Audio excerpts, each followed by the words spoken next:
नमस्कार, प्रणाम, गोड़ लगातानी।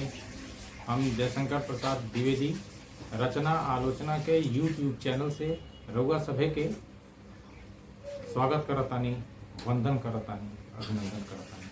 हम रउआ सभे के सोझा आज अपना चैनल के पहिल वीडियो में मुखातिब हो रहल बानी, जौना के उद्देश्य हम रउआ सभे के सोझे रखतानी।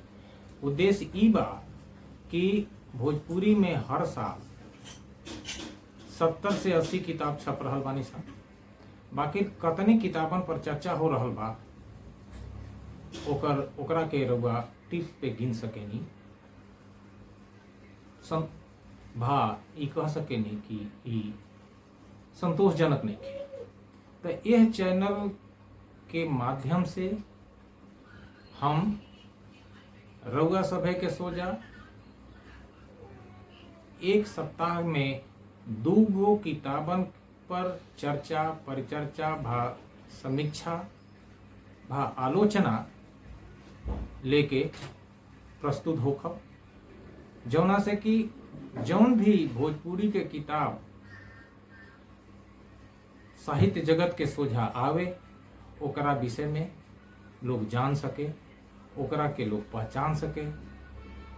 ये हमनी के पता बा कि भोजपुरी के सगरी साहित्यकार लोग जितना भी पुस्तक छपवावेला, जितना भी पोथी छपवावेला, वो लोग अपना जेबे काट के काम करेला।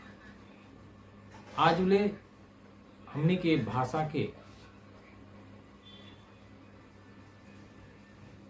मान्यता नहीं है, 8वीं अनुसूची में ही दर्ज नहीं है।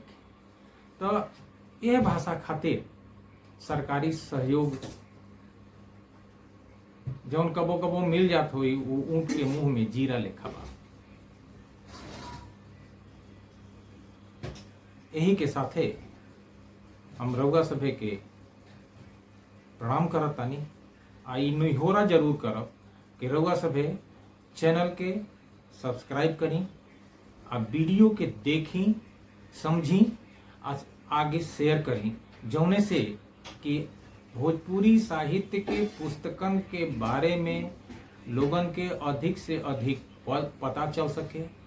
जवन लोग कबो कबो ई कह देवेला कि भोजपुरी में साहित्य के अभाव बा, गद्य के अभाव बा, व्याकरण के अभाव बा, वो सब के सकारात्मक उत्तर मिल सको। धन्यवाद। जय भोजपुरी।